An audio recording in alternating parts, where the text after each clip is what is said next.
आणि आजोबा आणि आजी, तुम्हाला आता एक प्रश्न मला विचारायचा आहे. इतक्या वर्षात म्हणजे प्रत्येकाचं काहीतरी एक स्वप्न असतं, बरोबर? तेव्हा तुम्ही बघितलं असेल की अमुक एक गोष्ट आयुष्यात करायची आहे. अशी कुठली गोष्ट आहे का जी अजूनही करण्याची इच्छा आहे तुमची? माझं जे आपलं जीवन गेलं आहे हे संगीतामध्ये गेलं आहे. हां, आणि संगीतामध्ये गेल्यानंतर पुष्कळचं ज्ञान मी मिळवलं. मी रामराजांचा शिष्य, त्यांचं यशवंत बुवांकडे शिकत होतो. आणि एवढं शिकल्यानंतर त्यांच्या ओळखीने सुरेश राजणकर, प्रसाद सावकार हां आणि वामनराव साळवेकर बर त्यांच्याबरोबर तंबोरात जायचं. तंबोरात गेल्यानंतर माझं काय झालं की मी शिकलो भरपूर, पण शिकण्यापेक्षा ऐकलं भरपूर. त्या ऐकण्यामुळे मला काय झालं की संगीताचं कंपोजिशन जे आहे ते शास्त्रीय संगीताच्या माध्यमातून कसं करू शकू याबद्दल मी पुष्कळचा प्रयत्न केला. आणि मग मला काय झालं की शास्त्रीय संगीताचं साधारण आधार असलेलं संगीत कोण होतं तर सुधीर फडक्यांचं. मग फडक्यांची आवड निर्माण झाली, फडक्यांची रजनी सुरू केली, फडक्यांचं आमचं देवाणघेवाण पुष्कळ झालं. आणि मी सुधीर फडके चित्रपट गीत रचना चालू केली त्याच्यानंतर, आणि गात पण असेल. आणि मग आमचे चिरंजीव आहेत ते समोर बसले. हां, तर मी 35 वर्षापर्यंत गात होत होतो, पण सुधीर फडके रजनी जेव्हा करायची ठरवली त्यावेळेला असं वाटलं की आपण पण गायक, तो पण गायक. मग दोघांमध्ये कॉम्पिटिशन करण्यापेक्षा आपण आपलं जीवन आता पुढे कुठलंही कार्य केलं तर संयोजक म्हणून हवं. आणि मग त्याला सुधीर फडक्यांचा नाद लागला. माझ्याकडे पूर्वी दर महिन्याला आम्ही रेकॉर्ड आणायचो ग्रामोफोनची, आणि ती रेकॉर्ड वाजवायची. त्याचं ते ऐकून ऐकून कमी शिकला, परंतु त्यांनी सुधीर फडके जास्तीच्या जास्ती उचलले. मी फडक्यांनी पण असं सांगितलं आलो होते तेव्हा की उदयकुमार तुम्ही माझ्यासारखे गाता पण माझ्यासारख्या चुका पण करता, बरं का. आणि पुढे त्यांनी हळूहळू वाढवलं. मग त्याच्यामध्ये पुढे तो काव्य पण करायला लागला. आता तो गातो पण तो त्याचा आवाज म्हणजे थांबतो, पण काव्याचा भाग त्याचा जास्ती आहे. आणि गाण्याचा कार्यक्रम पण चालला आहे. पण वय आता त्याचं हे 68 वय झालेलं आहे. त्यामुळे फडक्यांच्यासारखाच आवाज येणार त्याचा वय झाल्यानंतर. तर अशा पद्धतीने असं जीवन चाललं आहे पुढे. Very good. म्हणजे तुम्ही समाधानी आहात आता पूर्णपणे, हो की नाही? आजी, तुमच्या बाबतीत काय अशी कुठली गोष्ट आहे का की जी करायची राहून गेली? नाही, मी समाधानी, कारण मी शिक्षण घेतलं. शिक्षण घ्यायचं होतं ते पूर्ण केलं. MA झाले. वा. बरं, मग एक काम करूया, आज खेळ नको. एक शाळेतली कविता म्हणायची दोघांनी. बापरे. एखादी कविता किंवा एखादं गाणं म्हणायचं, कुठलंही म्हणायचं. आजी तुम्ही म्हणायचं, एक तुम्ही म्हणायचं. चला आम्हाला ऐकू द्या. नई दुल्हन मैं हूँ नन्ही नई दुल्हन, मैं हूँ नन्ही नई दुल्हन, दिन दिन दिन कर गिन गिन दिन, आज बनी हूँ नई दुल्हन, मैं हूँ नन्ही नई दुल्हन. वा वा वा. आजी, झी मराठीकडून ही एक भेटवस्तू. कशाला? आता बघितलं होता. होय, काय करत होता? मी इन्स्पेक्टर ऑफ फॅक्टरीज म्हणून होतो कोल्हापूरला. बर. जेव्हा लग्न ठरलं तेव्हा तेव्हा पगार किती? पगार 160 अधिक 60. हे अधिक 60 काय होते? ही महागाई भत्ता. काय बघा केवढा पगार आहे. तेव्हा ही महागाई भत्ता होताच. आणि त्यावेळेला कोल्हापूर, रत्नागिरी, सांगली असे जिल्हे माझ्या याच्या खाली इन्स्पेक्शन खाली होते. बरं बरं. हां, मग तुम्ही लग्नानंतर कोल्हापूरला गेलात? हो, अरे वा, छान. तेव्हा कोल्हापुरात कोण कोण होतं राहायला? आम्ही दोघे. आम्ही दोघं आणि माझी आई होती. ती सुरुवातीला संसार लावून द्यायला म्हणून आली होती. अच्छा. ते मुंबईला होते. त्या मुंबईला होत्या. मग किती वर्ष कोल्हापुरात राहिलात तुम्ही? 4.25 वर्षाचं. जवळ 4.25 वर्षाने. म्हणजे हे 1.25, मी तर 1.5-2 वर्ष. तर तिथलाच इन्स्टन्स मी सांगू का? हो, सगळं सांगा. फार काय महत्वाचं आहे आमच्या आयुष्यात. हां. तर हे किती 56 साली माझं लग्न झालं. 57 मधली ही माझी मुलगी आहे, ही बसली लाल साडी.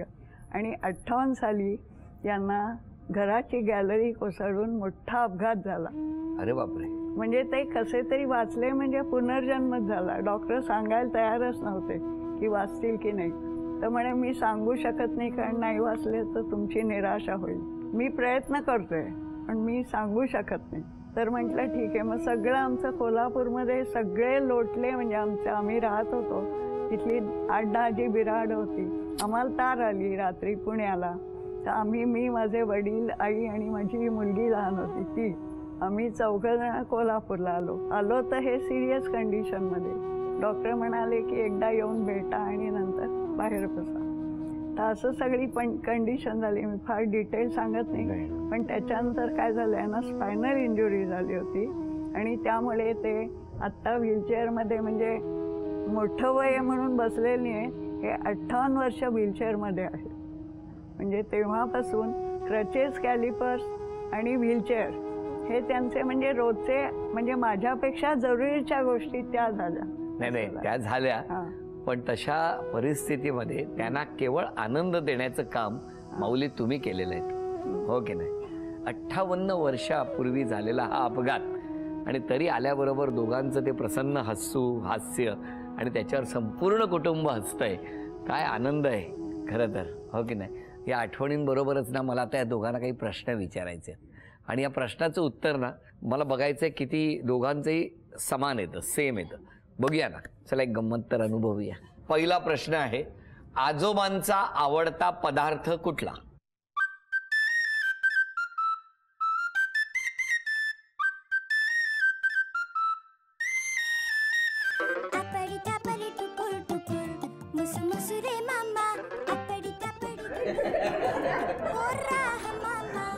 लग्नानंतर पहिल्यांदा दोघेच कुठे फिरायला गेले होते?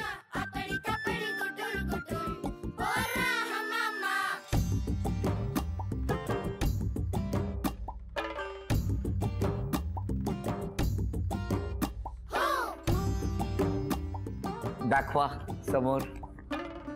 पन्हाळगड. तुम्ही कुठे गेला होता आजी? इचलकरंजी लिहिलं असेल तिने. इचलकरंजी लिहिलं असेल. सॉरी, मला यांनी लिहिल्यानंतर आठवलं की पन्हाळगडलाच गेलो. दोघांनी एकमेकांचे वाढदिवस सांगा.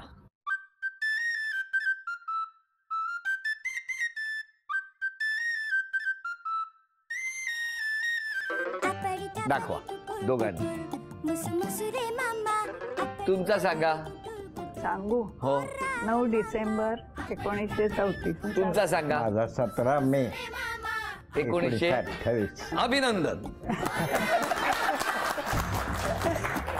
दोघांनी एकत्र बघितलेला सिनेमा कुठला? पहिला.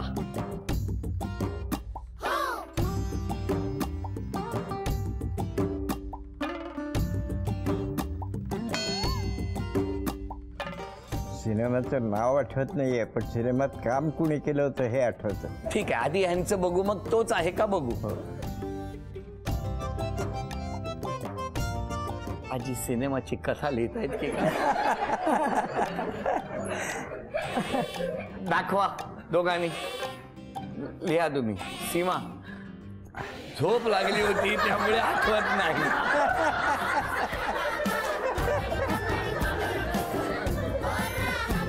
पुण्यात ही पाटी पण मी लावणार आहे उद्यापासून. 5वा प्रश्न, लग्नाची तारीख लिहा.